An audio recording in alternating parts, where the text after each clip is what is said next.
whenever we do the assessment process. So for example, I'm working as a mechanical engineer, for example.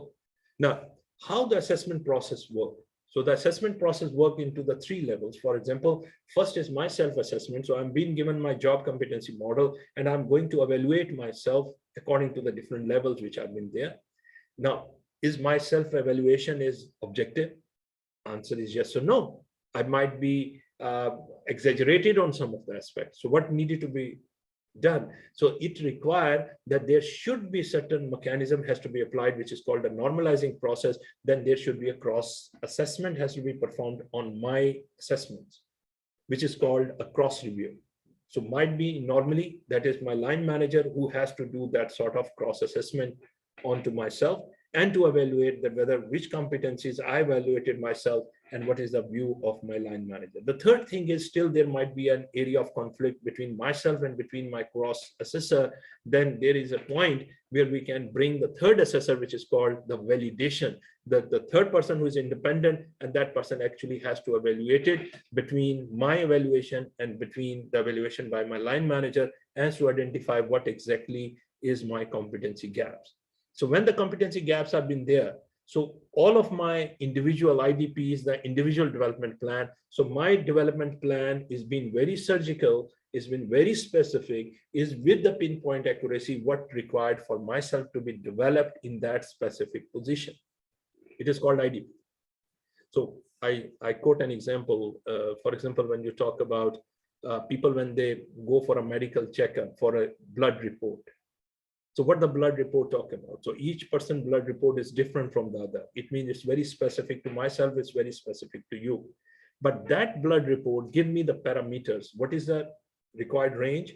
What is my value? Where I'm within range, with where I'm outside of the range. Now, what is the intervention required? Intervention required where I'm outside the range, I must do something to come within the range. The same metaphor we utilize in the competency models whenever we have been looking into the set of competencies and we identify which area you require certain evaluation. So again, we identify, for example, what are in the competencies, what is our collective strength as an organization? When you look into the concept of a learning organization, what is our collective strength? Where is our collective gaps? And how much in compliance we have been doing our assessment process. So we actually do that sort of assessment and we are looking into that. Now, I will just move into that part. For example, if you see, this is just an example of how it looked like, for example, in any tool, as I mentioned, that once you have been doing that, so these are on the left-hand side, there are different competencies which are being highlighted over there. Now, if you look into, for example, reliability, agility, curiosity, presentation, etc. And if you see on the bottom right-hand corner, on the right-hand side, this is called the competency guide. So that competency guide is related with every competency. And it has 4 levels. What is the first level? Awareness. Second, knowledge, skill, and mastery. So every competency has further 4 levels as well. And that gives the description of that. And remember, this is called a competency guide. And this competency unit has these 4 levels. And each level has different competency indicators. So this is the work which is being required to be very meticulous, being very much specific towards that job, because that competency model, that competency guide would be different from one type of organization to the other as well. And here you require the subject matter expert. Here you require the people who can benchmark with the international best practices and then build up that competency model for the organization where you can go for the assessment process. And then this assessment has been done, cross-assessment, and validation. Now, if you see that that report, and what you are going to see, you are going to observe that on the right-hand side, just like a traffic sign signals, you might have seen that there are some red dots and there are certain green dots have been there. Now, if you focus onto that, the green dots mean that this competencies evaluation has given us an outcome that those areas in which there is a green, it means that this person on that specific job is actually fulfill the requirement. But on the red mean that these are the areas where the requirement is high and the person is on the low level. For example, if we look into the first part, it says the reliability.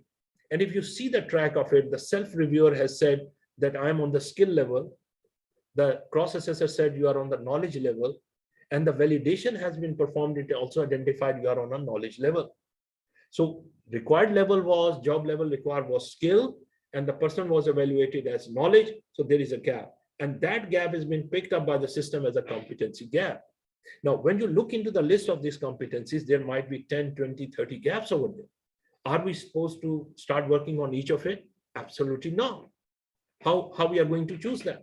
Now, that is the point where I'm going to highlight that aspect, that whenever you make a decision about which competencies you have to be worked in, you have to look into your organizational goals and objectives for this year. So for example, you talk about year 2022, what are your goals and objectives for the year? And when you look into that part, then you can align which competencies are essentially required to be plugged in according to that, and which should be the priority in which you have to be focused on it. Now you're getting the point into that how much it is very surgical, how much it is being with a pinpoint accuracy, and that methodical process actually require a lot of intervention, a lot of commitment, a lot of work, and a lot of engagement, but the results are manifold.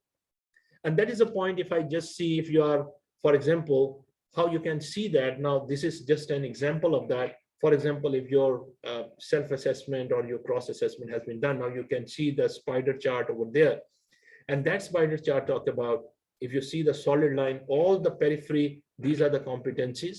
And the solid line is like the job level required, which is for that job. And the blue area inside of it is your exact competency assessment reference.